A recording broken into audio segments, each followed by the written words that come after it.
মুহূর্তে সে নিজেও আতঙ্কে আছে। এনির বাধা তোয়াক্কা করে ধীরে হাতে শর্টসটা খুলে ফেলে। এনি চোখ বন্ধ করে লজ্জায় দু হাত দিয়ে আঁকড়ে ধরে নিজের শরীর। লজ্জা আর ঘৃণায় চোখ দিয়ে পানি পড়তে থাকে। শরীরে শক্তি নেই যে লড়াই করবে। নিক আচমকা তাকায় এনির দিকে, কিছুক্ষণ কপাল কুঁচকে তাকিয়ে থাকে, সাথে সাথে দৃষ্টি সরিয়ে নেয়।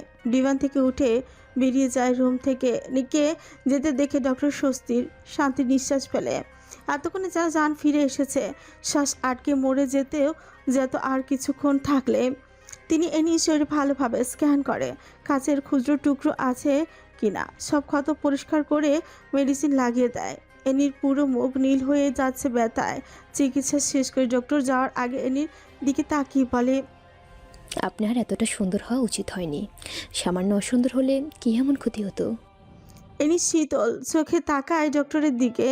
এনির চোখে নীলমণি তিনি এতক্ষণ খেয়ালই করেন কতটা লাস্যময়ী এই মেয়ে। তবে তিনি আর কিছু বলেন না, তপ্ত শ্বাস ফেলে বেরিয়ে যায়। এনি ব্যথাতুর নিস্তেজ শরীরটাকে বিছানা এলিয়ে দেয়। চিত্রা নাক টেনে বলে, আপনি রেস্ট নিন ম্যাডাম। শহর লুয়ান্ডা, আফ্রিকা, তারিখ 28 আগস্ট 2013।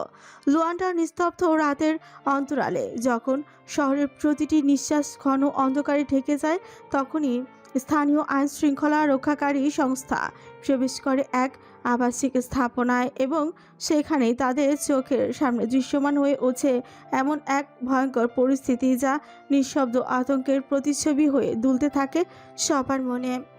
একজন মাতার দেহ এবং তার দুজন সন্তানের অচেতন দেহগুলো রক্তাক্ত হয়ে ছড়ানো আছে এক অদ্ভুত নিস্তব্ধতায়। সময় নিজেই মৃত্যুর কাছে কৃতজ্ঞতা সহ হোঁচট খাচ্ছে। নারীর মুখে বিরক্তি, ভয় ও মিশ্রিত এক অর্ধখোলা দৃষ্টি, আর নিস্তেজ দেহ লুকিয়ে থাকা নিঃশ্বাসের অদৃশ্য খাত বাতাসে ভেসে বেড়াচ্ছে। প্রত্যেকটা কোণ, প্রতিটি দেয়াল, প্রতিটি ছায়া স্থির হয়ে আছে মৃত্যুর বেদনাদায়ক প্রতিস্বরে। যার জীবনে অল্পতম আলো ছোঁয়ার সুযোগ পায়নি, বালিশের পাশে নিখুঁত শিথিলতায় পড়ে আছে শিশু দুইটার দেহগুলো রক্তে মাখা। পরিবেশ বেশে তাদের কোমলত অদ্ভুতভাবে প্রহরীহীন। পুলিশের তখনও তদন্ত এখনও ধূসর রহস্যের অন্তরালে আটকে আছে। হত্যাকারী পরিচয়, কার্যপ্রণালী, উদ্দেশ্য সবই তাদের জানা। বিবিসি নিউজ চ্যানেলের সহকারী পরিবার এরা। সহকারী ও কয়েকদিন আগে নিখোঁজ হয়েছেন, এখন আবার তার পরিবার। কে করেছে এইসব? প্রতিটি পদক্ষেপ এমন নিখুঁত পরিকল্পনায় লুকোনো যা অভিজ্ঞতম গোয়েন্দাকেও হতবুদ্ধি করে দেয়।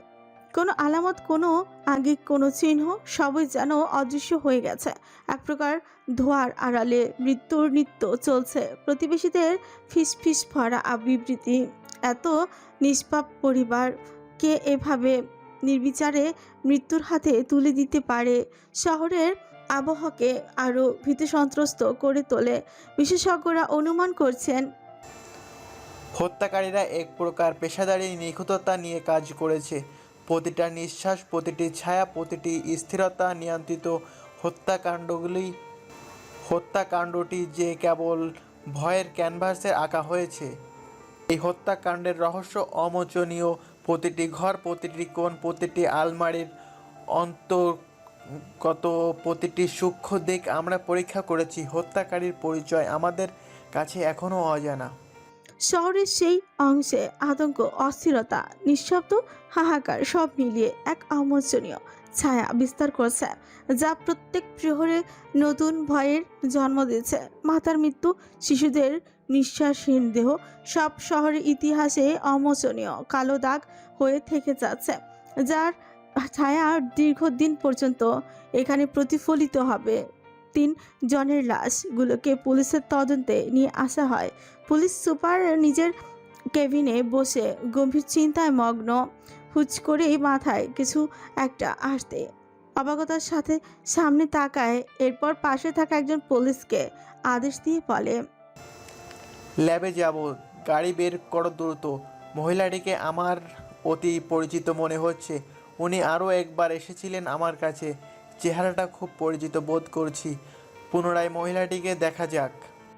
পুলিশ সুপার সহ 2 জন পুলিশ মিলে 20 মিনিটের ব্যবধানে ল্যাবে যায়। High ACP sir. হাই, একটা কাজে এসেছি। মহিলার মুখটাকে দেখাও তো পুনরায়। নিশ্চয়। এরপর ডাক্তার মহিলার মুখের ওপর থেকে কাপড় সরিয়ে দেয়। পুলিশ সুপার কিছুক্ষণ তীক্ষ্ণ দৃষ্টি দিয়ে তাকিয়ে থাকে, এরপর মুহূর্তেই থমথমে খেয়ে যায়। কিছুক্ষণ নীরবতা থেকে পাশে থাকা পুলিশের উদ্দেশ্যে বলে, উনি তো বিবিসি নিউজের প্রধান সহকারীর স্ত্রী, রাইট? তোমার মনে আছে 2 দিন আগে একটা মহিলা এসেছিল আর ওনার অভিযোগ ওনার স্বামীকে কেউ খুন করেছে, আর সেটা হলো আন্ডারগ্রাউন্ড গ্যাংস্টার বস নিক জেব্রান নিজের স্বামীর খুনের শাস্তি চাইতে এসেছিল। পুলিশ সুপারের প্রতিটি বয়ান শুনে বাকি পুলিশ দুইটার গলা শুকিয়ে আসে। একজন কাপা গলায় বলে, ওনার সাহস আছে বলতে হবে। তাহলে কি স্যার খুনগুলো সত্যি গ্যাংস্টার বস করেছে? প্রমাণ নেই। নিক জোবানের কাজের কোনো সূত্র থাকে না, আজ পর্যন্ত কেউ পায়নি। আমরা পাবো কি না তাও সন্দেহ। এখন তাহলে কি হবে স্যার? যদি সত্যিই কি ভেজরান এই পরিবারকে হত্যা করে থাকে, তাহলেও তো কারো সাহস নেই আওয়াজ তোলার। প্রতিটা আইন ক্ষমতা দিয়ে কিনে রেখেছে, আর তার চেয়ে বড় সত্য ওনার কাজে কোনো প্রমাণ থাকে না। এখন কি এই ঘটনা এভাবে চাপা পড়ে যাবে? পুলিশ সুপার কিছুক্ষণ মৌন থেকে বলে, দেখা যাক কি হয়। জঙ্গলের মধ্যে অবস্থিত একটা পুরনো বাংলো, সেখানে মাটির নিচে আবদ্ধ আছে বদ্ধ ঘর, গাছ ছমছমে পরিস্থিতি চারিপাশে। সেই কক্ষখানি এক অদ্ভুত নীরবতার অভিশাপে আবদ্ধ, যেখানে বাতাসের প্রতিটি স্রোত অতিমাত্রায় গুমট হয়ে শ্বাসরোধী অস্বস্তি সঞ্চারিত করে। দেয়াল সমূহে জমাট বাঁধা আর্দ্রতার ও দাগ ও ছত্রাকারে ঘনস্তর আর অদৃশ্য অন্ধকারের ছোপে মিলেমিশে এমন এক নিস্তব্ধ ঘোর রচনা করছে, যা উপস্থিত যে কোনো প্রাণকে অকারণ আতঙ্কের ছায়ায় আচ্ছন্ন করে তোলে। জানালার সংকীর্ণ ফাঁক দিয়ে প্রবেশিত ক্ষীণ আলোর রেখাটি ধূলিকণার দমকা নৃত্যে এতটা নির্বাক ও ক্লান্ত স্বরূপ, আলো নিজেও সেখানে প্রবেশ করতে অনিচ্ছুক। চারিদিকে এমন এক কৃত্রিম নিস্তরঙ্গতা বিরাজ করছে, যা শূন্যতার অতল গহ্বর থেকে অদ্ভুত হয়ে বারবার আত্মার ভেতরে ধ্বনিত হয়। এই রুমে প্রবেশ করলে মনে হয় সময়ের স্বাভাবিক প্রবাহ হঠাৎই থেমে গেছে। প্রতিটি মুহূর্ত দম বন্ধ করা দীর্ঘশ্বাসে প্রসারিত হয়, অসহনীয় ঘুমোচ্ছে রূপান্তরিত হয়েছে। এখানে নীরবতাই হলো একমাত্র শাসক, আর তার তীব্র শাসনে মানুষের মানসপটে কেবল অবর্জনীয় শঙ্কার দমকা ছায়া ভেসে ওঠে। ঘড়ি নেই, আয়না নেই, রুমে এক গুমট অন্ধকার। সেখানে বসে আছে একটা ব্যক্তি, সামনে মানুষের রক্তাক্ত মৃতদেহ। লোকটা দেহটাকে দেখে একটা পৈশাচিক হাসি দেয়। তার শরীর ঢেকে আছে একটা কালো পোশাকে। লাশটাকে দেখে সে অট্টহাসিতে ফেটে পড়ে। কি সেই ভয়ানক আর বিশ্রী হাসি! লোকটা কুকুরের মতো জিহ্বা বের করে ঠোঁট ভিজিয়ে নেয়, কেমন লালা পড়ছে মুখ থেকে। ধীরে ধীরে এরপর লাশ রাখা স্থানকে দেখে বিকৃত হেসে অন্য রুমে চলে যায়। সেখানে গিয়ে একটা গোলাকৃতির বারান্দায় বসে পড়ে। উপরে খোলা আকাশ, সামনে শত শত ওয়াইনের বাহার। একটা ওয়াইনের বোতল নিয়ে আকাশের দিকে তাকায়, এরপর এক চুমুকে শেষ করে পুরোটা ওয়াইন। একের পর এক ওয়াইনের বোতল শেষ করতেই থাকে, ঠিক ততক্ষণ খায় যতক্ষণ সে না মাতাল হচ্ছে। একসময় নিজের অচেতন শরীরটাকে এড়িয়ে দেয় চেহারার দিকে, অর্ধ অচেতন হয়ে বিড়বিড় করে উঠছে, মানসিক শান্তি। রাত 9টার কাছাকাছি। মেডিসিনের রিয়াকশনে এনির এতক্ষণে গভীর ঘুমে মগ্ন ছিল। সামান্য কারণেও চোখ মেলে তাকাতে পারে না। দীর্ঘক্ষণ ঘুমের কারণে শরীরটা আরও নিস্তেজ হয়ে আছে। নিজের শরীরে ব্যথা অনুভব করতে না পেরে একটু শান্তি অনুভব করছে।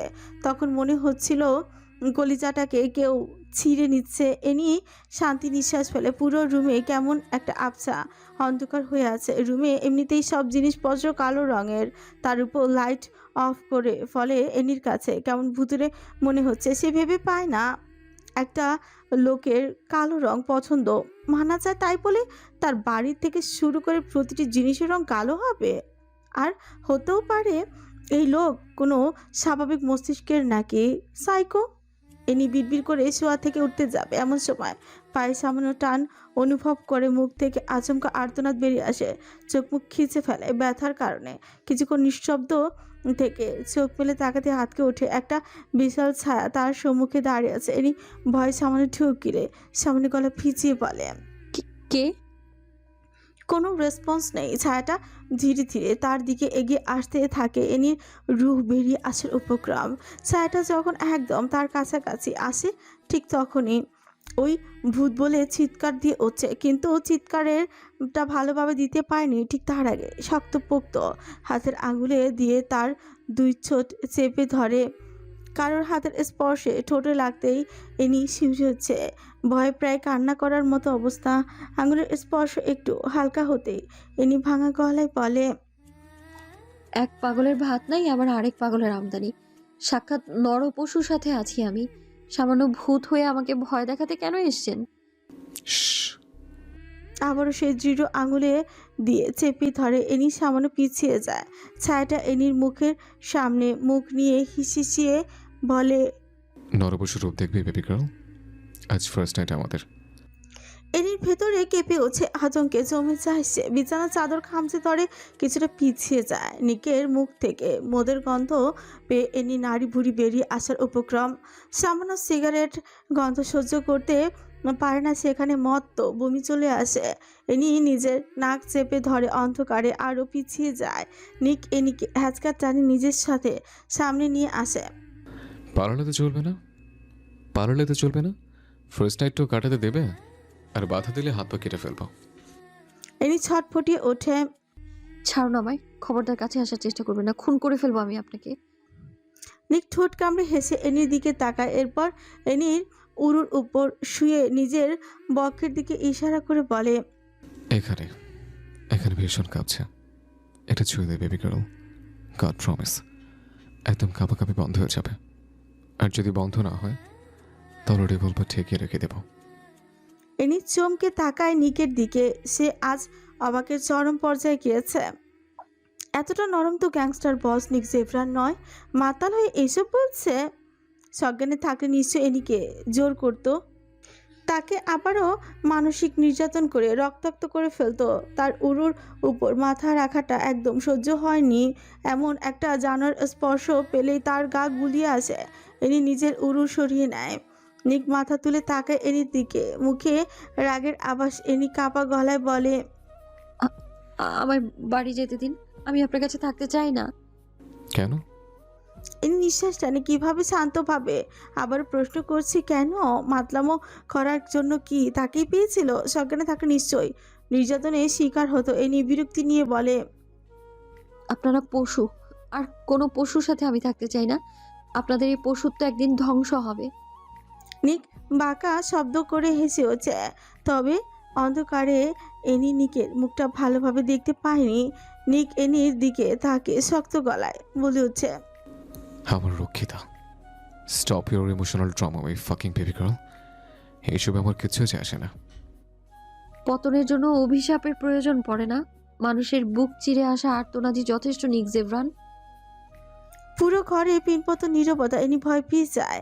যদিও রেগে তার উপর ঝাঁপিয়ে পড়ে তাহলে কিভাবে সামলাবে সে সবকিছু। নিক শুনেছি কিনা বোঝা গেল না। আচমকা এনিকে নিজের বাহু বন্দি করে নেয়। এনি ভয় ভয় কেঁপে উঠছে। সে বর্তমানে নিকের শক্তপোক্ত বুকে নেছে।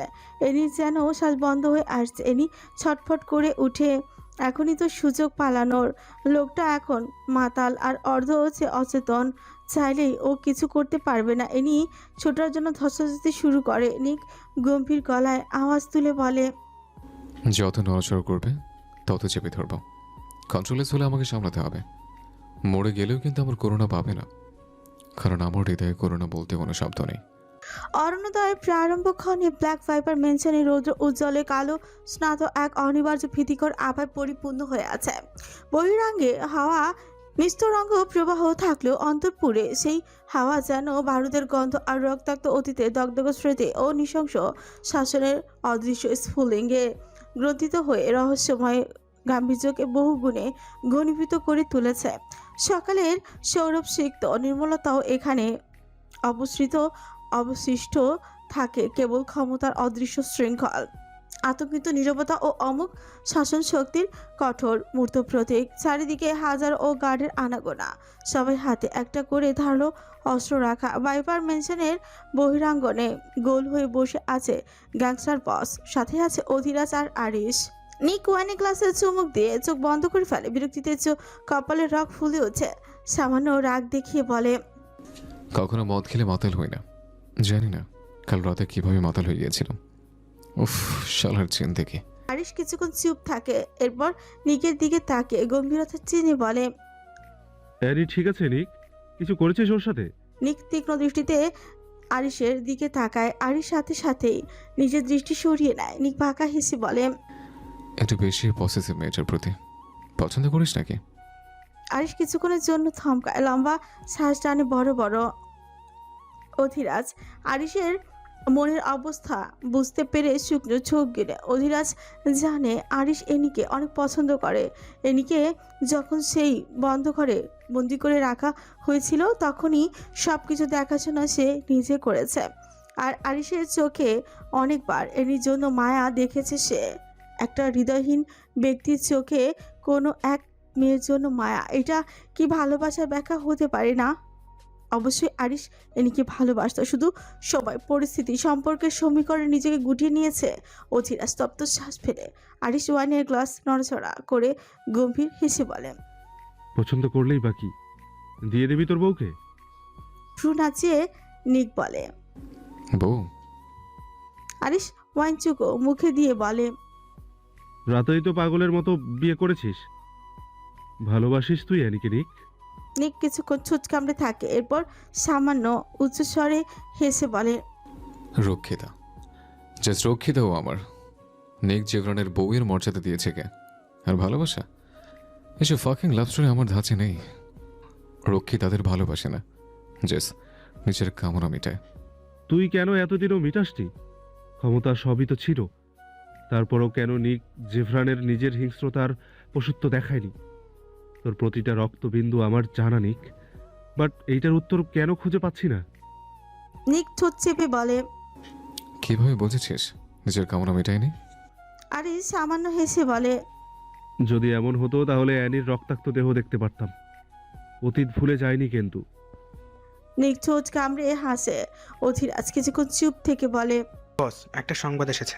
বিবিসি চ্যানেলের সহকারী স্ত্রী আর 2 সন্তানের রক্তাক্ত দেহ পুলিশ উদ্ধার করেছে। শেষ রাতে খবরটা পেয়েছিলাম আমি।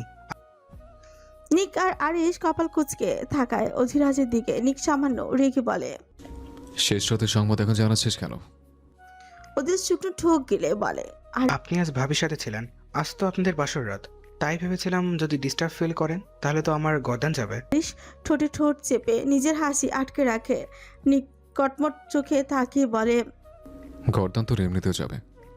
অধিরাজ মিনতির সুরে বলে। সরি বস, আমি সত্যি ভেবেছিলাম আপনি হয়তো বিজি ছিলেন। আরিশ অধিরাজের দিকে তাকিয়ে চোখ রাঙিয়ে বলে, স্টপ অধিরাজ, সত্যি সত্যি নিজের গর্দান হারাতে চাস নাকি? অধিরাজ চুপ হয়ে যায়। আরিশ নিকের দিকে তাকিয়ে সন্দেহ দৃষ্টি রেখে বলে উঠছে, তুই মেরেছিস? না, আমি ভয় দিয়ে গিয়েছি, বাট মারার ইচ্ছে ছিল না। তাহলে কি কোনোভাবে? আরিশ আর নিক একজন আরেকজনের দিকে চোখে দৃষ্টি মেলায়। নিক বিরক্তি নিয়ে বলে, আরে না, সে কিভাবে যাবে? ওকে তো বাইরে দরজা বন্ধ করে রেখে এসেছি আমি। আরিশ গম্ভীরতা চিনে বলে, তোকে কি কখনো কোনোদিন দরজা বন্ধ করে রাখতে পেরেছি যে ওকে রাখতে পারবো? তোরই তো রক্ত। নিক চেয়ার থেকে উঠে দাঁড়ায়, এরপর একটা সিগারেট বের করে ছোচের মাঝখানে চেপে ধরে। এরই মধ্যেই 2জন গার্ড একটা গার্ডকে টেনে হেঁচড়ে তাদের সামনে এনে ছুঁড়ে ফেলে। আরিশ কপাল কুঁচকে বলে, কি হয়েছে? মিস্টার কায়েতকে সংবাদ পাঠাচ্ছে বস, আর ম্যাডামের বিয়ের সংবাদ এই শালায় পাচার করতে যাচ্ছিল, কিন্তু তার আগেই আমি শুনে ফেলি। আরিশ দাঁত কিরমিরিয়ে তাকায় মাটিতে লুটিয়ে থাকা ব্যক্তিটার দিকে। লোকটা হাত জোর করে কাঁপা গলায় কান্না করতে করতে বলে,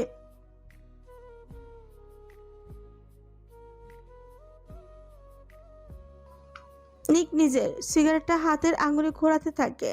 এরপর ধীর পা এগিয়ে এসে ঠিক আগের জায়গায় বসে পড়ে। ধূসর চোখ মনিরগুলোর আগে তাও তাও করে চলে উঠে, দাঁত কটমট করে ঘাড় কাত করে তাকায় লুটিয়ে পড়ে গাড়ির দিকে। সামান্য শান্ত গলায় বলে, আমার লবণ কি আমার সাথে বেমানে? শুয়োরের বাচ্চা। লোকটা ভয় কাঁপছে। নিক জ্বলন্ত সিগারেটটা হাতের আঙুলে ঘোরাতে ঘোরাতে বলে, একজন বেইমানের জন্য নিক জেফরান ঠিক কতটা হিংস্র হয়ে ওঠে ধারণা নেই তোদের? জানিস না আমি কেমন? জানের মায়া ছিল না আমার কি আমার সাথে বিশ্বাসঘাতকতা? কুত্তার বাচ্চা। নিকে আচমকা জ্বলন্ত সিগারেটটা লোকটার কণ্ঠনালীতে চেপে ধরে। লোকটা জ্বলন্ত সিগারেটের যন্ত্রণা সহ্য করতে না পেরে চেঁচিয়ে উঠে। নিক দাঁতে দাঁত পিষে মুখের কাঠিন্যতা আরো দৃঢ় করে বলে, ক্ষমা নামক কোনো শব্দ আমার কাছে নেই। বিশ্বাসঘাতকদের জন্য তো কোনো দিনই নেই। যেখানে নিজের জন্মদাত্রী মাকে ছেড়ে দেয়নি সেখানে তুই কে? আমার কি আমার পিঠে ছুঁড়ে মারিস? নিক সিগারেটটা দিয়ে লোকটার কণ্ঠনালীর প্রতিটি অংশ জ্বালিয়ে দিতে থাকে। লোকটা যন্ত্রণায় গলা কাটা মুরগির মতো ছটফট করছে। আরিশ একটা চাপাতি নিয়ে আসে, এরপর নিকের হাতে তুলে দেয়। নিক চাপাতি হাতে নিয়ে লোকটার হাতের আঙুলের ভিতরে ঢুকিয়ে দেয়। লোকটা আকাশের দিকে তাকিয়ে হঠাৎই গগন বিদারী চিৎকার দিয়ে ওঠে। লোকটা হাঁপাচ্ছে, মুক্তি চাচ্ছে, কিন্তু নেই। লোকটার কান্নারত আতঙ্কিত মুখটার দিকে তাকিয়ে পৈশাচিক হাসতে হাসতে থাকে। তার হাসির কোনো শব্দ ছিল না। চোখে তীক্ষ্ণতা নিয়ে লোকটার মুখের দিকে তাকিয়ে আছে সে। আর এক হাত দিয়ে লোকটার হাতের তালুর উপরে একের পর এক আঘাত করে যাচ্ছে। লোকটার আর্তনাদে পুরো মেনশন স্তব্ধ হয়ে যাচ্ছে। বাকি গার্ডগুলো নিজেকে গুটিয়ে নিয়ে টান টান হয়ে দাঁড়িয়ে আছে। লোকটা চিৎকার চারিপাশে প্রতিটি দেয়াল জানান দিচ্ছে এখানে নিকৃষ্টভাবে কারোকে মারা হচ্ছে। এ নিয়ে চোখের পাতা ধীরে ধীরে হালকা হয়ে আসতে থাকে। প্রতিটি জানালার কাজ খুলে রাখা, বাতাস এসে তার লম্বা চুলগুলো মুখে এসে পড়েছে। হঠাৎ একটা বিকট কান্নার শব্দ। এনি ভয় লাফিয়ে ওঠে, কপাল দিয়ে ঘাম ঝরছে। এনি ভয়ে ভয়ে চারিপাশে তাকায়। কখনো এই জানালার খোলা থাকে না, তাহলে আজ কেন খোলা? নিকের কথায় মাথা আসতে এনি বিছানা দিকে তাকায়। পুরো শরীর ঘৃণায় ঘিনঘিন করে ওঠে। এই নরপশুর সাথে রাত কাটিয়েছে ভাবতেই যেন বমি চলে আসছে। এনি নিজের পুড়ে যাওয়া ডান পাটাটাকে আলতো করে নাড়াচাড়া করে উঠে বসে। শরীরের ক্ষত অনেকটাই কমেছে, পায়ের ক্ষতটা অনেকটা গভীর, তাই এখনো ব্যথা অনুভব হয়। এনি ফ্রেশ হওয়ার জন্য বিছানায় নামতেই যাবে, আবারও সেই বুক ফাটা চিৎকার। এনি জমে যায় সেখানেই। একটা চিৎকারে থেমে থাকে না, পরপর অনেকগুলো চিৎকার। এনির ভেতরটা কেঁপে উঠছে, ভয়ে শিউরে উঠে পুরো শরীর। এনি আচমকা পেছনে বেলকনির দিকে তাকায়, বড় বড় নিঃশ্বাস ছেড়ে এক পায়ের উপর ওজন দিয়ে উঠে দাঁড়ায়। এরপর দেয়াল ঘেঁষে সামান্য এগিয়ে যেতে থাকে। ডান পায়ের সামান্য টান অনুভব করতে ব্যথায় নাক মুখ কুঁচকে ফেলে। অনেক কষ্ট করে বেলকনি পর্যন্ত যায়। চিৎকারের আওয়াজে ঘুরতে থাকে, চোখ যায় বাগানের কেন্দ্রে। বহিরাঙ্গনের পরিবেশ দেখে এনি সাথে সাথে নিজের মুখ চেপে ধরে। পদ্মার আলে নিজেকে সরিয়ে নেয়। নিক একটা কুড়াল দিয়ে লোকটার শরীরটা আলাদাই করে ফেলে। ছুরির আঘাতে মাথা থেকে ছিটকে পড়ে অনেক দূরে যাওয়ার আগে অধিরাজ ধরে নিয়ে আসে। নিক ভালোভাবে তাকিয়ে আছে, তার দুই ছোঁজে সিগারেট রাখা। অধিরাজ বাঁকা হেসে শুধু দেখে যাচ্ছে। নিকের নিজের পৈশাচিক খেলায় মত্ত। এনি শুধু তাকে দেখছে। প্রতিটি মানুষকে সবার চোখে মুখে কেমন বর্বরতা, কেমন হিংস্র চোখ দিয়ে যেন তাকিয়ে আছে রক্তাক্ত দেহটার দিকে। এনি ঘৃণায় থুথু ছুঁড়ে মারে, মাথাটা হু হু করে ঘুরে আসে হুট করে তার। ইনি মাথায় হাত দিয়ে চোখ বন্ধ করে ফেলে, আর কোনো দৃশ্য দেখতে পারেনি। ভয়ে নিজেকে সরিয়ে নিয়ে আসে। আর কিছুক্ষণ দেখলে হয়তো সেখানে জ্ঞান হারিয়ে ফেলবে। এনি এক পায়ের উপর শক্তি প্রয়োগ করে কোনো রকম একই জায়গায় বসে পড়ে। আতঙ্কে তার পুরো শরীর এখনো কাঁপছে। বিছানায় বসে নিজেকে নিজেই ভালোভাবে চেপে ধরে। আত্মা শুকিয়ে আসছে ধীরে ধীরে। এত ভয়ানক দৃশ্য দেখে কি আদৌ নিজেকে ঠিক রাখা যায়? এনি ভেতরে ভেতরে ভয় আতঙ্কে ভেসে যাচ্ছে। এই পশুটা এখন থেকে তার সাথে থাকবে ভাবতেই শিউরে উঠছে তার শরীর। দেহের প্রতিটি লোম পর্যন্ত সজাগ হয়ে উঠেছে। এনি কান্না করে উঠে বিয়ের কথা মাথায় আসতেই থাকে ধীরে ধীরে নিজের চুলগুলোকে খামচে ধরে বসে আছে। হুট করে এই দরজা খুলে শব্দ তুলে তাকায়, মাথা তুলে তাকায়, চোখের সামনে রাগান্বিত নিককে দেখতে পেয়ে এনি জীবন বেরিয়ে আসার উপক্রম। একটু আগের ঘটনা মাথায় চাপ দিতেই থাকে। তার কাছে নিককে কোনো মানুষ না, এক নরখাদক মনে হচ্ছে যারা মানুষদের মেরে রক্ত পান করে মাংস ছিঁড়ে খায়। এনি কিছুটা পিছিয়ে যায়। নিক রুমের ভেতর এসে শরীরের শার্টটা খুলে ফেলে। এনি শুকনো ঢোক গিলে জড়সড় হয়ে বসে, শরীর অসম্ভবভাবে কাঁপছে। নিক কালো শার্টটা খুলে ধীরে ধীরে এনির কাছে এসে বসে। এনি মাথা এখনো নিচু করে আছে। নিক আচমকা এনির দিকে ঝুঁকে পড়ে। এনি চোখ মুখ বন্ধ হয়ে করে অন্য পাশে মাথা ঘুরিয়ে নেয়। নিক কপাল কুঁচকে তাকায় এনির দিকে। এনির গলায় নিকে ঠোঁটের স্পর্শ লাগে। এনি ছটফটিয়ে উঠে ঘৃণা করে ওঠে। আচমকা এনির চিবুক ধরে নিজের মুখোমুখি নিয়ে আসে। এনি এখনো চোখ বন্ধ রেখে আছে। গালে হাত পেতেই চোখ দিয়ে পানি গড়িয়ে পড়ে। নিক সামান্য কটমট করে বলে, কার অনুমতি নিয়ে বেলকনিতে গিয়েছিলে? নিকের এমন প্রশ্নে এনি আচমকায় চোখ খুলে যায়। কাঁপতে থাকা শরীর কিছুটা স্থির হয়ে কাঁপা ভেজা চোখ দুটো নিয়ে তাকায় নিকের ধূসর বাদামি চোখ দুটোর দিকে। এনি নীলের চোখের দিকে তাকাতেই নিক নিজের চোখ সরিয়ে নেয়। নিজের উপর নিজেই রেগে যায়। এনি ব্যথায় পিতু কান্না করে বলে, ছাড়ুন, ব্যথা পাচ্ছি খুব। আদর করার জন্য তো ধরিনি, ব্যথা যেতে পাওয়া যায় সেভাবেই ধরেছে। আগে বল, বারান্দায় কেন গিয়েছিলে? আপনারা এইভাবে কেন মারছিলেন লোকটাকে? মায়া লাগেনি কাউকে এইভাবে মারতে? কতটা নিকৃষ্ট! কেন এতটা নিকৃষ্ট আপনারা? চোখ বন্ধ কর। এনি বোকার মতো তাকিয়ে থাকে নিকের দিকে। এনিকে তাকিয়ে থাকতে দেখে নিক গাল আরো শক্তভাবে চেপে ধরে বলে, শুনতে পাসনি আমার কথা? চোখ বন্ধ করতে বলেছি আমি তোকে। নিকের ধমকে এনি সাথে সাথে নিজে চোখ বন্ধ করে ফেলে। এনিকে চোখ বন্ধ করতে দেখে নিক বাঁকা হেসে ছেড়ে দেয়। এরপর আচমকায় রিমোটের মাধ্যমে সবগুলো জানালা পর্দা লাগিয়ে দেয়। অন্ধকার হয়ে পড়ে পুরো রুম। সেই অন্ধকারে ভেসে আসে নিকের নিষ্ঠুর গর্জন। কাউকে খুন হতে দেখার যখন এতই শখ, তখন আমি পূরণ করছি।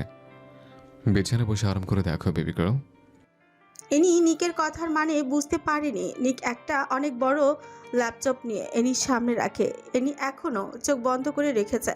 আচমকা কোনো কিছুর শব্দে ভয়ে শিউরে ওঠে।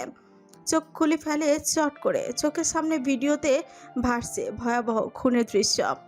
এনি ভয়ে নিকের দিকে তাকাতে নিক রহস্যময় হাসি দিয়ে এনির হাতটা হ্যান্ডকাফে দিয়ে বেঁধে দেয়। এনি ছটফট করে উঠে ছোটার জন্য। নিক জোন্স কেয়ার ভাব নিয়ে ডিভানে বসে। হাতে একটা ওয়াইনের বোতল নিয়ে গ্লাসে ঠেলে দেয়। বাঁকা হেসে এনির দিকে তাকিয়ে বলে, খুনের দৃশ্য দেখার তো অনেক শখ। এখন দেখো সিনারি, বাস্তব দৃশ্যের থেকে অনেক সুন্দর। আর হ্যাঁ, এখানে হুডি পরা লোকটা কিন্তু আমি। আর সামনে যে অর্ধ নির্যাতিত লোকগুলো দেখতে পাচ্ছ, সেগুলো হচ্ছে আমার শিকার। অন্ধকার এই ভয়ানক রুমে অনেক বড় মনিটরে ভাসছে খুনের দৃশ্য। খুনের দৃশ্য থেকে ভেসে আসছে লোকগুলোর ঘ্যার ঘ্যার আওয়াজ আর আর্তনাদ। এনি সহ্য করতে না পেরে কান চেপে ধরার চেষ্টা করে, কিন্তু হ্যান্ডকাফ লাগানো হাত নাড়াতে পর্যন্ত পারছে না। অন্ধকার কক্ষে প্রতিধ্বনি হতে লাগলো মানব কণ্ঠের বিকট আর্তনাদ, যেন কণ্ঠনালী বিদীর্ণ হয়ে আসন্ন মৃত্যুর যন্ত্রণা ভয়াল অভিঘাতে ফেটে যাচ্ছে। কারো কণ্ঠ ছিলে গলগল করে রক্তবমির বিকট গর্জন, কারো করুণ কর্কশতায় আকাশ পিতারি ঝঞ্ঝার ন্যায় ছড়িয়ে পড়ছিল দেহ ছিন্ন ভিন্ন হওয়ার মুহূর্তে। উচ্চারিত আর্তনাদগুলো এমন ছিল যেন নরকের অগ্নিকুণ্ড থেকে ছুটে আসা শয়তানি বিলাপ। মহিলাদের আতঙ্কিত চেঁচামেচি ভেঙে যাচ্ছিল কাঁপতে থাকা দেয়ালে। শিশুদের গলা ফাটানো কান্না পরিণত হচ্ছিল মৃত্যুদূতের অশুভ বাঁশির মতো করাল সুরে। পুরুষের গলা ভাঙা আর্তধ্বনির রূপ নিল ক্রন্ধনের কর্কট রাশিতে, যেখানে প্রতিটি শব্দ ছিল রক্তাক্ত শোচনীয় দগ্ধ গান।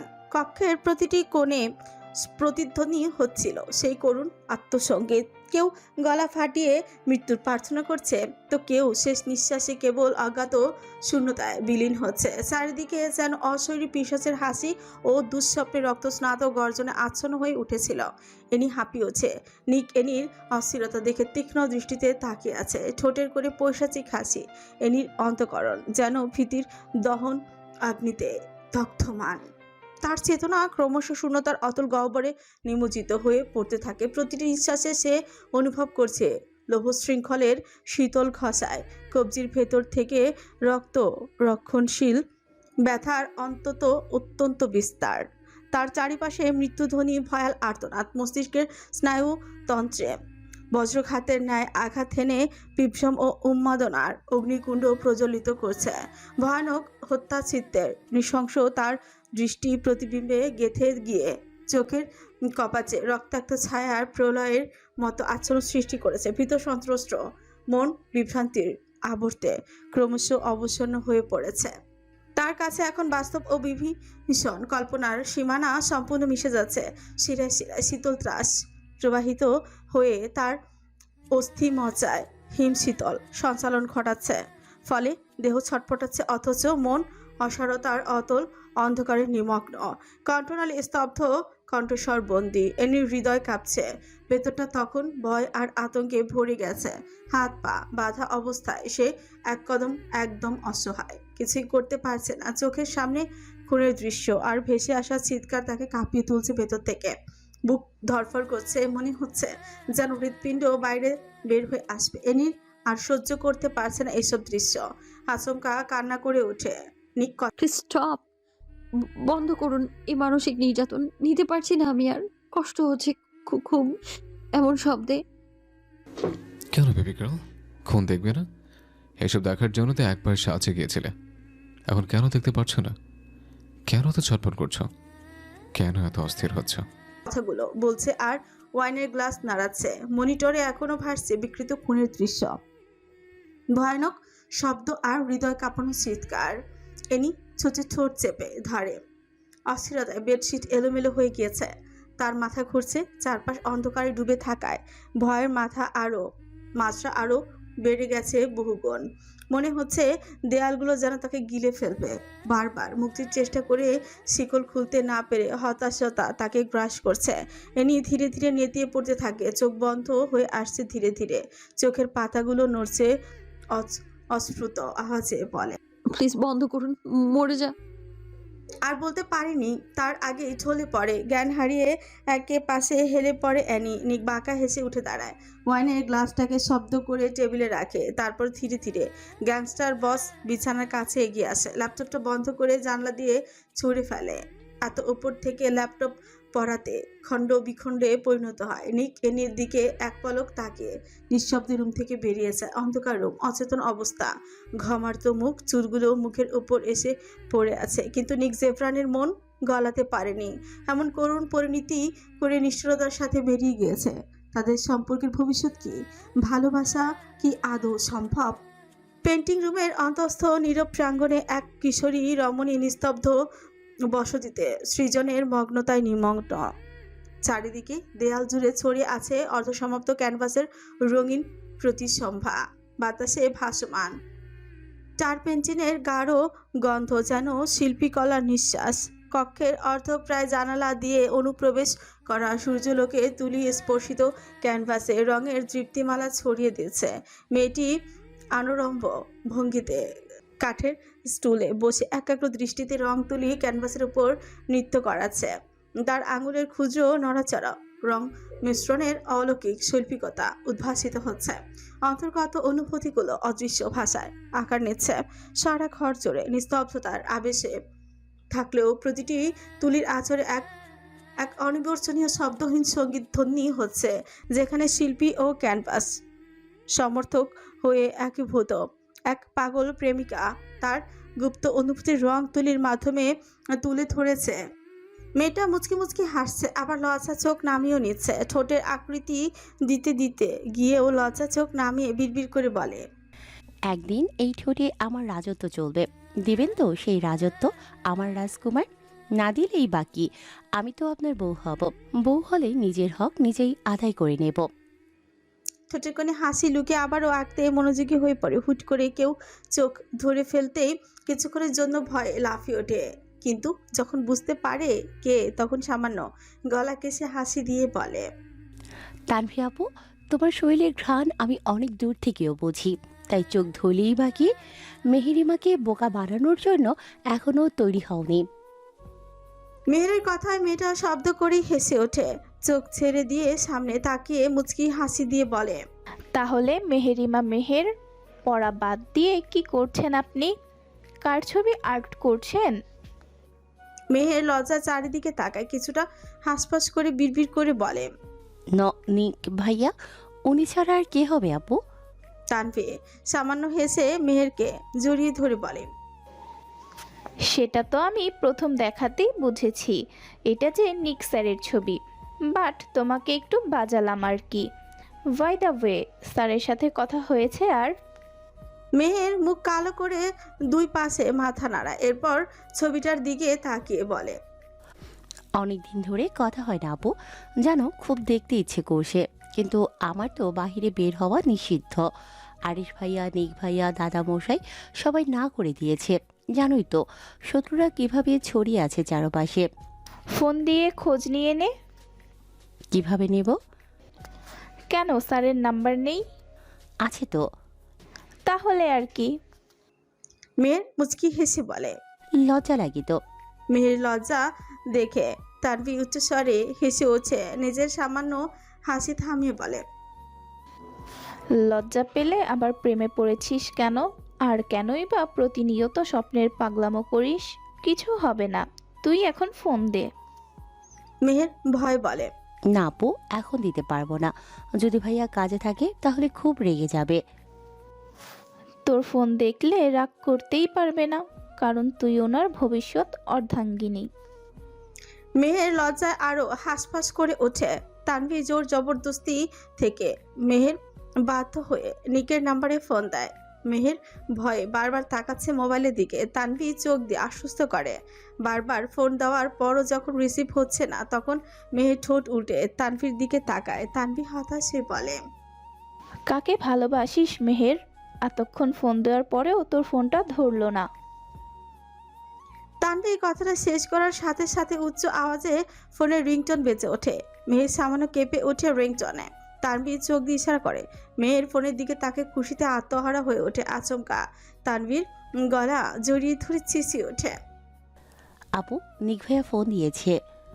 তানভি অবাক চোখে চোখ বড় বড় করে ফেলে। মেহেরকে ছাড়িয়ে চোখ দিয়ে ইশারা করে বলে, দ্রুত রিসিভ কর। ভয় করছে আপু। মেহের। মেহের শুকনো ঠোকগুলো রিসিভ করে। আসসালামু আলাইকুম ভাইয়া, কেমন আছেন? বল, কেন ফোন দিয়েছিস? নিকের কণ্ঠস্বর যথেষ্ট গম্ভীর, মেহেরের ভেতর কাঁপিয়ে তোলার জন্য যথেষ্ট। মেহের লাজুক শ্বাস ফেলে বলে, খেয়েছেন ভাইয়া? না, এখনো খাওয়া হয়নি। কেন খাননি এখনো? কত বেলা হয়েছে, খেয়াল আছে আপনার? তুই খেয়েছিস? হুম। কেন? আপনি কেন খাননি? আমি আর তুই এক? এখন এর সমস্যা কোথায়? এখন অর্ধেক, ভবিষ্যতে না হয় এক হয়ে যাব। খাবার খেয়ে নে, এতক্ষণ অভুক্ত থাকলে শরীর খারাপ করবে। খাবো। আপনি কবে আসবেন এখানে? দাদামশাই আপনাকে দেখতে চাচ্ছে।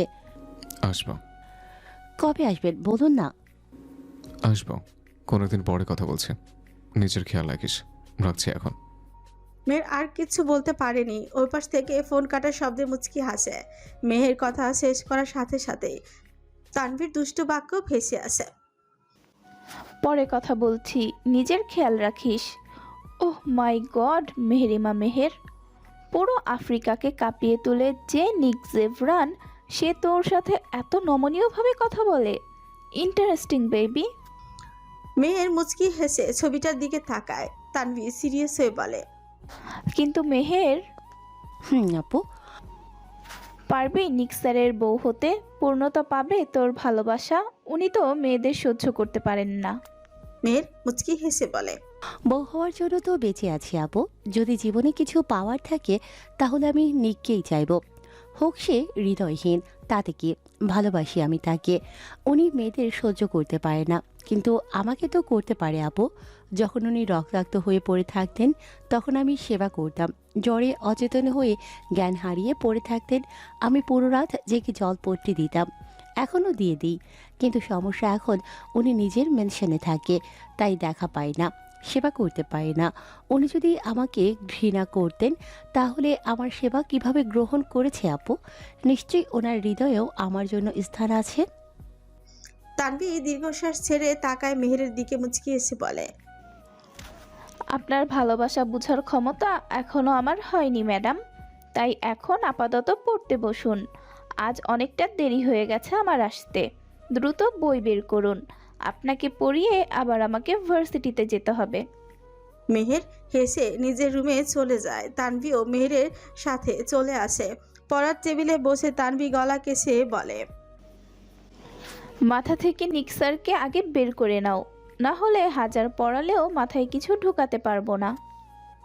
মেহের অসহায় চোখে তাকায় তানভির দিকে। তানভি হেসে উড়িয়ে দেয়। এনির জ্ঞান ফিরে পায় প্রায় বিকেল 4টার সময়। পিটপিট করে চোখ খুলে তাকায়। মাথা ব্যথায় অনুভব করাতে পুনরায় চোখ বন্ধ করে ফেলে। শরীরে নড়াচড়াও সামান্য শক্তি পর্যন্ত নেই। এনির চোখ দিয়ে বাধাহীন অশ্রু গড়িয়ে পড়তে থাকে। শরীরে কালকে দুপুরে পরিহিতা একটা শার্ট এখনও শাওয়ার নেওয়া হয়নি। নিজের জীবনের এমন অবিচল অবস্থা মনে পড়তে ভেতরটা হাহাকার করে উঠছে। ওর কি আর 5টা সাধারণ মানুষের মতো বাঁচার অধিকার নেই? আর কি কখনো বাইরের আলো দেখতে পারবে না? প্রতিনিয়ত এইভাবে মানসিকভাবে নির্যাতিত হয়ে ধুকে ধুকে মরতে হবে? আচমকা নিজের কপালে কারো ভালোবাসার পরশ পেয়ে অশ্রু ভেজা চোখ খুলে তাকায়। সামনে চিত্রাকে মুখ গুজে কান্না করতে দেখে এনি মুচকি হাসে। তারপর চিত্রার হাতে স্পর্শ করে বলে, আপনি কেন কাঁদছেন চিত্রামাসি? চিত্রা এনি সরল মুখটায় হাত বুলিয়ে দিয়ে বলে, তোমার ভাগ্য নিয়ে বড্ড আফসোস হয়।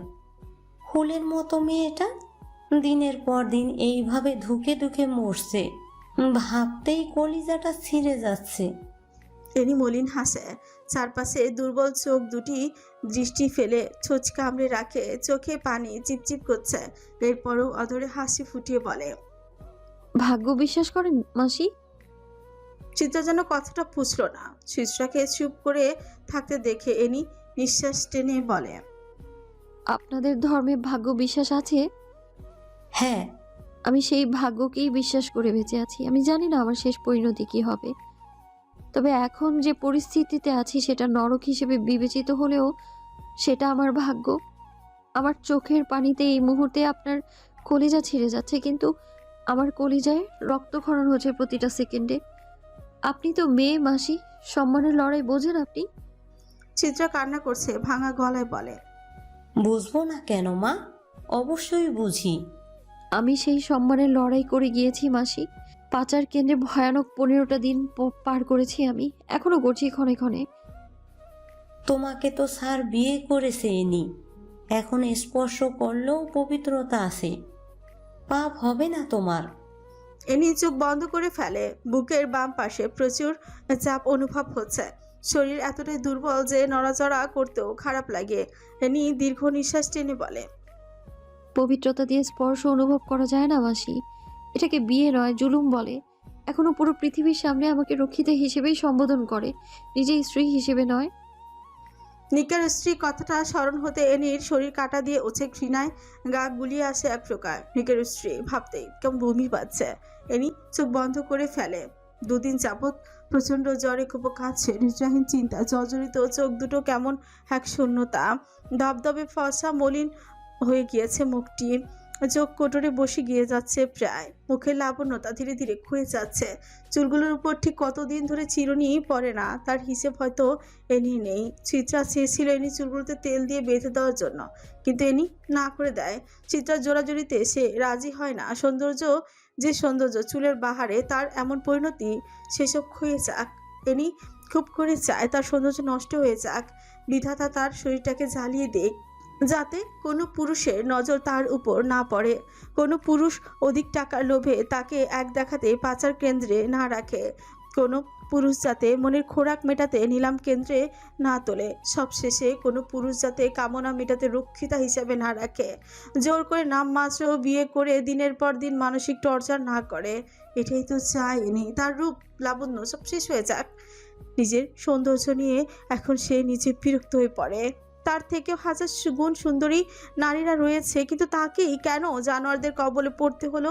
এটাই হলো ভাগ্য, হয়তো দুর্ভাগ্যও বলা যেতে পারে। ইনি নিজেকে ইদানিং অনেক সাহসী দাবি করে। যখন তাকে পাচার কেন্দ্রে রাখা হয়েছিল তখন সে ভয়ে কাঁপতে কাঁপতে ঠিক কতবার অজ্ঞান হয়েছে তার কোনো হিসেব নেই। কোনো পুরুষ কাছে ঘেঁষেনি তার, তবুও ভয়ে আতঙ্কে জমে যেত। খুবই ভীতু প্রকৃতির সে। সামান্য রক্ত দেখলে মাথা ঘুরে উঠত, সামান্য হাত কেটে গেলে কান্না করতে করতে পুরো বাড়ি মাথায় তুলে ফেলতো। কিন্তু আজ তার পুরো শরীরে অসংখ্য ক্ষতের দাগ, ডান পা পুড়ে গিয়েছে, শরীরে কাজ গেঁথে গেছে, প্রচণ্ড জ্বরে কাঁপছে 3টা দিন ধরে। অথচ আজ সে কান্নাকাটি করে, পুরো বাড়ি মাথায় তুলছে না, কাউকে অভিযোগ করছে না। তার ভেতরে প্রচুর কষ্ট হচ্ছে। তার আপা তার পাশে নেই, যে নিকের সামান্য চাহনিতে সেই ভয় কাঁপতো, আজ সেই গ্যাংস্টার বস নিক জেফরানের চোখে চোখ রেখে সে কথা বলে। অনেক সাহসী আর বড় অনুভব করছে এনি নিজেকে। হঠাৎ করে এনির চোখ জলজল করে উঠল। প্রশ্নের উত্তর যাচাই করতে নিজের ভাবনার মধ্যেই চিত্রার উদ্দেশ্যেই বলল, মাসি, ওনার স্ত্রী কোথায়? তারা কি ওনার সাথে থাকে না? চিত্রা অবাক হয় প্রচুর। এনির প্রশ্নটা বুঝতে না পেরে অবুঝের মতো বলে, কার স্ত্রী মা? নিক জেভরানের স্ত্রী। ওনার পরিবার কোথায়? তার স্ত্রী তো তুমি। আর কার কথা বলছো? চিত্রার মুখে নিকের স্ত্রীর সম্বোধনটা যেন সহ্য হলো না। সেটা জ্বলে উঠল কিছুক্ষণের মধ্যে, প্রচণ্ড ক্ষোভ আর ঘৃণায় জর্জরিত হয়ে বলল, আজ বলেছেন দ্বিতীয়বার আমাকে ওনার স্ত্রী হিসেবে সম্বোধন করবেন না মাসি। কোনো জালেমের স্ত্রীর সম্বোধন শুনলে শরীরে বিষক্রিয়া ব্যথা অনুভব হয় আমার। আমি ওনার পরিবার সম্পর্কে জানতে চাচ্ছি। চিত্রা তপ্ত শ্বাস ছাড়ল, এরপর নিজেকে ধাতস্থ করে বলে, স্যারের তো পরিবার নেই। এনি অবাক গলায় বলে, ওনার বাবা মা কোথায়? আমার জানা মতে বাবা মা কেউ বেঁচে নেই। আর উনি মায়ের কথা শুনলে প্রচণ্ড রেগে যায়, আর সেই রাগ নিভানোর ক্ষমতা আমাদের কারণ নেই। একবার সেই রাগ আমি নিজ চোখে দেখেছি, কি ভয়ঙ্কর দেখায় তখন। সেদিনকার কথা মনে পড়লে আজও বুক কেঁপে ওঠে। তবে সেদিন আরিশ স্যার ঠিক মতো যদি নাও পৌঁছাতো, তাহলে অনেক গার্ডের জীবন যেত সেদিন। এই ভাইপার মেনশনে এক তাণ্ডব লীলা লেগে যেত। এনি প্রয়োজনের তুলনায় প্রচুর অবাক হয়। কোনো সন্তান তার মায়ের নাম শুনলে এতটা রেগে যাবে কেন? হয়তো লোকটা খারাপ নিকৃষ্ট, কিন্তু নিজের মায়ের প্রতি এত রাগ। সন্তান যত খারাপ হোক নিজের মাকে সর্বদা মর্যাদা দিয়ে থাকে। মায়ের সঙ্গ পায়নি বলেই আজ এতটা নরপিশাচ। এনির মনে পড়ে বিয়ের দিন রাতের ঘটনা। সেদিন নিকের মায়ের কথা তোলাতে প্রচুর রেগে গিয়েছিল। এর আগেও একবার তাকে আঘাত করেছে। আমি একবার বলেছিলাম, সেদিনও প্রচুর রিয়াক্ট করেছিল। চিত্রা ভয়ে ছট করে তাকায় এনির দিকে। এনি চিত্রার ভয়টাকে অনুমান করতে পেরে বলে, ঘাবড়ে যাবেন না, রাগ করেছে, আঘাত করেছে, তবে অল্প। ভয় পাওয়ার মতো কিছু করেনি। বাই দ্য ওয়ে, ওনার স্ত্রী সন্তান নেই? আমার জানা মতে নেই। স্যার মেয়েদের দেখলে প্রচুর নাক ছিটকায়, তাই তো বাড়িতে আমি বাদে কোনো মেড নেই, সব ছেলে কাজ করে। এনি অবাক হয়ে শুনাচ্ছে বলে, নাক ছিটকায়? হ্যাঁ। তাহলে কি আমি মেয়ে নই? আমাকে কেন এইভাবে আবদ্ধ করে রেখেছে? সে প্রশ্নের উত্তর আমরা প্রতিটি মানুষই খুঁজছি। যখন প্রথম তোমার কথা শুনেছি, স্টাফ থেকে শুরু করে সবাই বাকরুদ্ধ হয়েছিলাম। স্যারকে মেয়েলি জিনিসে কখনো জড়াতে দেখিনি। হ্যাঁ, উনি ভয়ঙ্কর, হৃদয় নেই, ভালোবাসা কিছুই নেই, কিন্তু মেয়ে বাস নয়। চিত্রার কথা এনি তাচ্ছিল হেসে বলে, সব মুখোশ পড়ে থাকে। বদ্ধ সাউন্ড প্রুফ রুমের ভেতর কাহিনী আপনারা কিভাবে জানবেন? চিত্রা থমথমে খেয়ে যায়। সত্যি তো, তারা কিভাবে জানবে? আর নিক বাড়িতেই বা থাকে কতক্ষণ, কখন আসে কখন যায় তার তো কোনো ঠিকই নেই। এনি গম্ভীর হয়ে বলে, একদম পরিবারহীন কিভাবে থাকে মানুষ? স্যারের একদম কাছে বলতে আরিশ স্যার আছে, তবে ওনাদের একজন দাদা মশাই আছে। আর তোমার বয়সী একটা মেয়ে আছে, হয়তো আরিশ স্যারের বোন। এনি চমকায় প্রচন্ড। আরিশের বোন আছে ভাবতে অবাক হয়েছে। মিস্টার আরিশের ছোট বোন আছে? তাই তো শুনেছিলাম, একবার এসেছিল এখানে, আর তখনই দেখেছিলাম। প্রচুর মিশুক আর চঞ্চল প্রকৃতির, পুরো বাড়ি মাথায় তুলে রেখেছে। নিক স্যারকেই একটা মেয়ের সাথেই কথা বলতে দেখেছি। এনি গম্ভীর শ্বাস ছাড়ে। নরপশুদের ঝোপেও তাহলে কোমল মেয়ের বসবাস আছে। এনিকে চুপ থাকতে দেখে চিত্র বলে, আমার মন একটা জিনিস কিছুতেই মানতে চাচ্ছে না। হ্যাঁ, নিক স্যার প্রচুর রাগী আর ভয়ানক, বাট মেয়েবাজ না। চিত্রার আত্মবিশ্বাস দেখে এনি পুনরায় তাচ্ছিল্য হেসে বলে, উনি কত সুন্দর, ভালো মানুষের মুখোশ পরে থাকে। যদি উনি সাধু পুরুষ হয় তাহলে শরীরে কামনায় মিটায় কার কাছে? পাচার কেন্দ্রে প্রতি রাতে মেয়েদের যে বুক ফাটা আর্তনাদগুলো শুনে এসেছি, সেগুলো কি? তাদের সাথে এমন অবিচার কারা করে তাহলে? ওনার মতো জঘন্য লোক এখনো বসে আছে মাসি? উনি পরিবারের আদর্শে বেড়ে ওঠা সেই শুদ্ধ পুরুষ নয় যে সম্মানের ভয়ে মেয়েবাজি করবে না। ওনার কাছে টাকা, গাড়ি, বাড়ি সব আছে। প্রতি রাতে নারী পরিবর্তন করলেই বা কি মাসি? কে দেখবে? কেউ অভিযোগ দেবে? ক্ষমতা আছে কারো?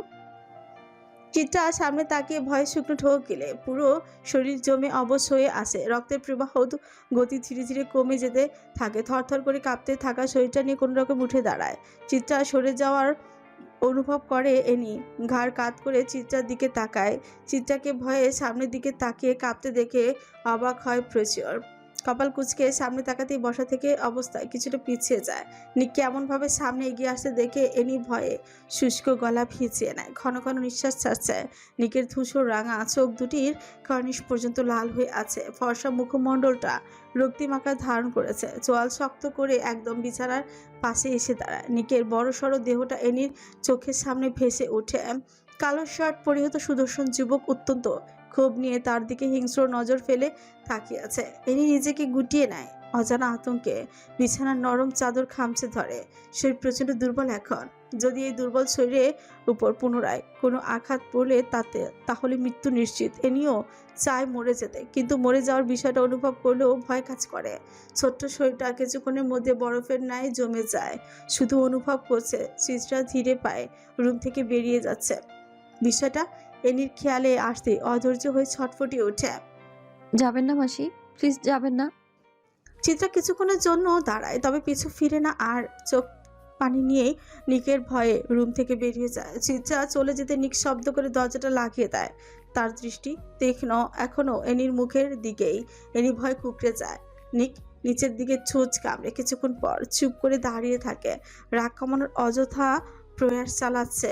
নিককে চুপ থাকতে দেখে এনি মাথা তুলে তাকায়। নিক এনির দিকেই তাকিয়েছিল। নিকের লাল হয়ে যাওয়া হিংস্র চোখ জোড়া এনি চোখ এড়ায় না। সকল নীরবতা ভেঙে নিকের গম্ভীর গর্জন বেরিয়ে আসে।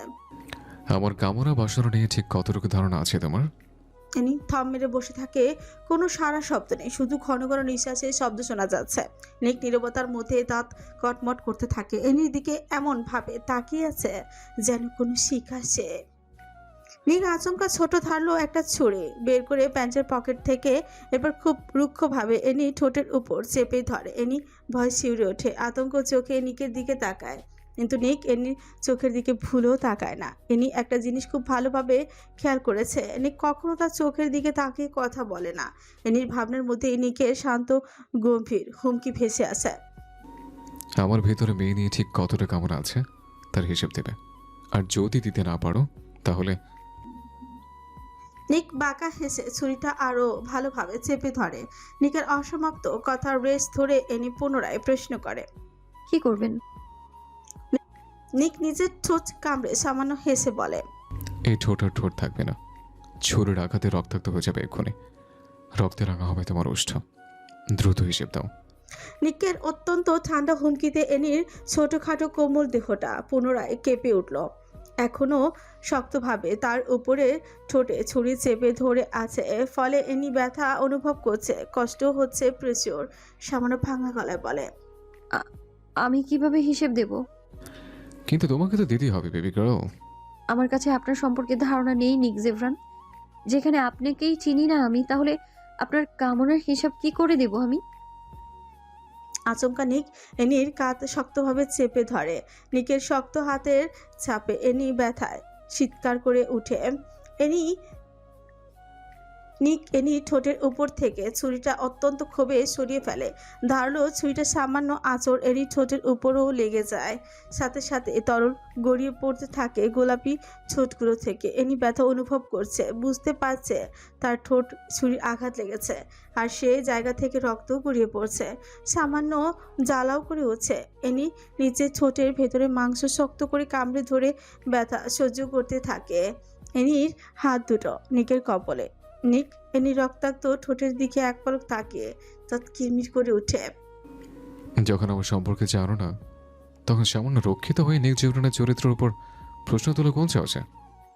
নিকের ক্ষিপ্ত কণ্ঠে বলা অপমান মিশ্রিত কথাটা এনি হৃদয়ে তোলপাড় করে উঠছে। রক্ষিতা শব্দটা তার কাছে সবচেয়ে ঘৃণিত, কিন্তু আজ সে বারবার সেই কথার ওই সম্মুখীন হচ্ছে। এনি নিজেকে আটকাতে পারেনি। সব ভয় ভুলে গিয়ে নিকের দিকে ক্ষিপ্ত দৃষ্টিতে তাকিয়ে বলে, সামান্য রক্ষিতাকে বিয়ে কেন করেছেন? আপনার ব্যক্তিত্বে আঘাত করলো না তাকে বিয়ে করতে? নিক এনির হাত মুচড়ে ধরে। এনি মাথা নিচু করে চোখ মুখ খিচে ফেলে। নিক এনির চিবুক ধরে বলে, বেশি কথা বলে ফেলছো না? গলা উঁচিয়ে কথা বলে যেমন বন্ধ করে দেব। No one should ever fall victim to my wrath. It will bring total destruction. মাথায় রাখবে বেবি গার্ল। প্রশ্নের উত্তরটা দিয়ে দিন। বিয়ে কেন করেছেন? বিয়ে না করলেও তো আপনি দিব্যি চলতে পারতেন। মাঝে মাঝে ইচ্ছে করে গলায় টিপে শ্বাসরোধ করে মেরে ফেলি, আবার মাঝে মাঝে ইচ্ছে হয় করুণা করে বাঁচিয়ে রাখি। আমার সম্মুখে দাঁড়িয়ে কেউ সামান্য আওয়াজে কথা বলতে পারে না। নিজের রক্ষিতাকে বিয়ে করেছে, অন্যজনের জিনিস হলে ফেরও তাকাতাম না। নিক এনির হাত ছেড়ে দেয়। নিকের শক্ত স্পর্শে আঙুলের দাগ বসে গিয়েছে। এনি নিজের হাতে সামান্য স্পর্শ করে চোখের পানি ফেলে দেয়। নিক ফ্রেশ হওয়ার জন্য ওয়াশরুমে প্রবেশ করতেই যাবে, এমন সময় এনির প্রশ্নে আবারও থেমে যায়। আমার অশালীন ভিডিওগুলো ডিলিট করে দেবেন প্লিজ। নিক সামান্য ফ্রিকুচকে এনির দিকে তাকায়। এনির কাতর চোখগুলোর দিকে তাকিয়ে তড়িৎ গতিতে সরিয়ে নেয় চোখ। এই মুখটার দিকে সে তাকাতেই পারে না। জানা নেই তার কি হয়ে যায়। এনির কথাটা বুঝতে তার কিছুক্ষণ সময় লাগে। পরের মুহূর্তে যখন বুঝতে পারে, তখনই বাঁকা হেসে বিনা শব্দে ওয়াশরুমে ঢুকে পড়ে। এনি ক্রোধে ফেটে পড়ে। ইচ্ছে করছে একটা তলোয়ার দিয়ে রাক্ষসটাকে ক্ষত বিক্ষত করে দিতে। জীবনে নরখাদক দেখিনি, কিন্তু মানুষরূপী নিক জেভরানকে নরখাদক হিসেবেই দেখেছে। এনি বিড়বিড় করে উঠছে, কখনো যদি সুযোগ হয় তাহলে আমার হাতে আপনি খুন হবেন গ্যাংস্টার বস নিক জেভরান। আপনাকে খুন করে হলেও আপনার রাজ্য থেকে পালাবো আমি। বাঁচলে গর্বের সাথে মাথা উঁচু করে বাঁচবো। এমন মাথা নিচু করে অসম্মানের সাথে বাঁচার কোনো অধিকার নেই। রক্ষিতার দায়িত্ব পালন না করলেও রক্ষিতা কলঙ্ক নিয়ে বাঁচতে পারবো না আমি। প্রয়োজনে খুন করবো আমি আপনাকে, নইলে নিজে খুন হব। শুধু সঠিক সময়ের অপেক্ষা। এনির ভাবনার মধ্যেই নিক ওয়াশরুম থেকে বেরিয়ে আসে। এনি তাকায় না, অন্য পাশে তাকিয়ে চোখ বন্ধ করে থাকে। আচমকা চোখটা না চাইতো নিকের দিকে চলে যায়, স্তব্ধ হয়ে যায় কিছুক্ষণের মতো। নিঃশব্দে সামনের মানুষটাকে দেখে তিন দুনিয়া, পরিস্থিতি, সময় সব ভুলে এক দৃষ্টিতে তাকিয়ে থাকে নিকের উন্মুক্ত শরীরের দিকে। চোখ আটকে যায় বুকের অসংখ্য ক্ষত চিহ্নগুলোর দিকে। ধপধপে ফর্সা শরীরে ক্ষতগুলো বজ্র বেমানান লাগছে। পিঠে সাপের পেঁচিয়ে রাখা ট্যাটু দেখে ঝাপসা হয়ে আসে চোখ। লোকের রুচি দুর্ভিক্ষ হলে এসব ট্যাটু করে। ডান হাতে দুইটা পাখির ট্যাটু দেখে মুচকে হাসে। এনি অজান্তেই অপলকভাবে তাকিয়ে আছে। তখনও নিক এর ভেজা শরীরে ভিজে চকচক করছে। জিমে করা বাহুর শক্ত মাংসপেশি যেন খোদাই করা ভাস্কর্যের মতো স্পষ্ট হয়ে উঠল। প্রতিটি শিরা তার পুরুষ খচিত দৃঢ়তাকে ঘোষণা দিচ্ছে। কপাল বেয়ে ভেজা চুলের ফাঁক গলে ফোঁটা ফোঁটা জল গড়িয়ে নামছিল গালের রেখাবে। প্রশস্ত বুক আর গলার নিচে আঁকাবাঁকা ড্রাগনের ট্যাটুতে ভেজা পানির ছিলিক জড়িয়ে তাকে করে তুলেছে আরো ভয়ঙ্কর অথচ অদম্য আকর্ষণীয়। পিঠ জুড়ে সাপের আঁকাবাঁকা ছায়াচিত্র নায়িকার নিঃশ্বাসকে থমকে দিয়েছে। আর ডান হাতেই খোদাই করা উদয়মান দুই পাখিও ইতালীয় অক্ষরে রহস্যময় দাগ তাকে এক অনন্য মহিমায় মরিয়ে আছে। নিকের ডান ভ্রুর উপরে একটা কাটা দাগ, ঠোঁটের নিচে একটা কুচকুচে কালো তেল, কার ছুঁই ছুঁই চুলগুলো কপালে কিছুটা লেপ্টে আছে। সব মিলে ভেজা শরীরে এই মুহূর্তে নিকের একসাথে শক্তি ও সৌন্দর্য, আর বিপরীতে প্রতিমূর্তি হয়ে এনির দৃষ্টি পুরোপুরি বন্দি করে রাখে। এনি ধীরে ধীরে নিকের সৌন্দর্য অনুভব করে থাকে। এত সুন্দর কেন কোনো পুরুষ হতে পারে? এনি গভীরভাবে নিককে পর্যবেক্ষণ করছে। হঠাৎ তার চোখ আটকে যায় টাওয়ালের দিকটাতে, যেটা কিছুটা নাভি বরাবরই রাখা হয়েছে। এনি চোখ বড় বড় করে চট করে চোখটা সরিয়ে নেয়, বড় বড় শ্বাস টেনে চোখ মুখ খিচে ফেলে। বিরক্তি আর রাগ নিয়ে নিজেকে ধিক্কার জানায় সে। তোর রুচি এতটা অধপতন এনি? সামান্য বাহ্যিক রূপ দেখে এইভাবে নির্লজ্জের মতো তাকিয়েছিলে? লোকটা বাহ্যিকভাবে যতটা চকচকে, ভেতরে তার থেকে বেশি কুৎসিত আর অন্ধকার। নির্লজ্জ পুরুষ একটা মেয়ের সামনে সামান্য চাওয়ালে পেঁচিয়ে বেরিয়ে এসেছে। ইজ্জত হায়া বলতে কিচ্ছু নেই।